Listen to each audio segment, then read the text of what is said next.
Perkenalkan, nama saya Elizabeth Teresia Sirait Esta Arkep, Angkatan ke-55 Latsar CPNS 2022, pengampu Ibu Yamnur Malia SSTM Kes. Di sini saya akan menjabarkan tentang core value ASN, yaitu akuntabel. Akuntabilitas atau akuntabel artinya adalah bertanggung jawab. Dalam konteks ASN, akuntabilitas adalah kewajiban bertanggung jawab kepada seseorang atau organisasi yang memberikan amanat. Kata akuntabilitas sering disamakan dengan responsibilitas, yang keduanya sama-sama dapat diartikan sebagai tanggung jawab. Namun pada dasarnya kedua konsep tersebut memiliki arti yang berbeda. Responsibilitas adalah kewajiban untuk bertanggung jawab yang berangkat dari moral individu. Sedangkan akuntabilitas adalah kewajiban untuk bertanggung jawab kepada seseorang atau organisasi yang memberikan amanat. Saya akan memberikan contoh tentang akuntabilitas dan responsibilitas. Akuntabilitas contohnya seorang ASN ditugaskan oleh pimpinan. ASN tersebut mendapat SPT atau surat perintah tugas, kemudian melaksanakannya. Itu sudah bentuk tanggung jawab. Sebatas melaksanakan, itu disebut dengan responsibilitas. Jadi alat ukur untuk responsif hanya melakukan. Kemudian setelah dilakukan pekerjaan, ASN tersebut akan balik ke unit kerja dengan membawa laporan. Baik itu laporan dalam bentuk tulisan, video, ataupun gambar, ataupun yang lain.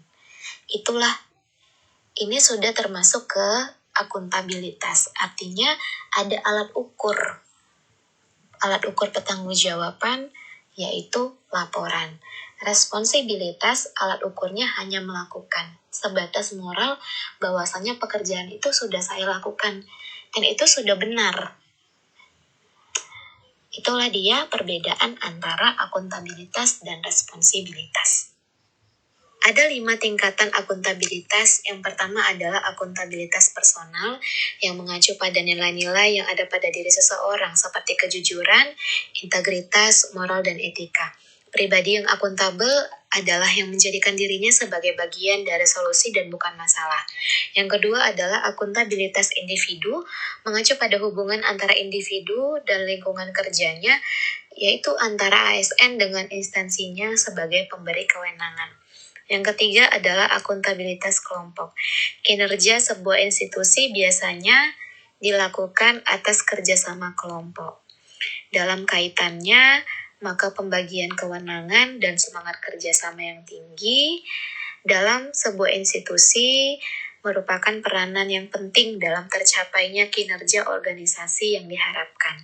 Yang keempat adalah akuntabilitas organisasi yang mengacu pada hasil pelaporan kinerja yang telah dicapai, baik pelaporan yang dilakukan oleh individu maupun kinerja organisasi kepada stakeholder. Akuntabilitas stakeholder yang dimaksud adalah masyarakat umum, pengguna layanan, dan pembayar pajak yang memberikan masukan, saran, dan kritik terhadap kinerjanya. Jadi akuntabilitas stakeholder adalah tanggung jawab organisasi pemerintah untuk mewujudkan pelayanan dan kinerja yang adil, dan responsif, dan bermartabat. Aspek-aspek Akuntabilitas adalah sebuah hubungan. Akuntabilitas membutuhkan adanya laporan. Akuntabilitas berorientasi pada hasil, dan akuntabilitas memperbaiki.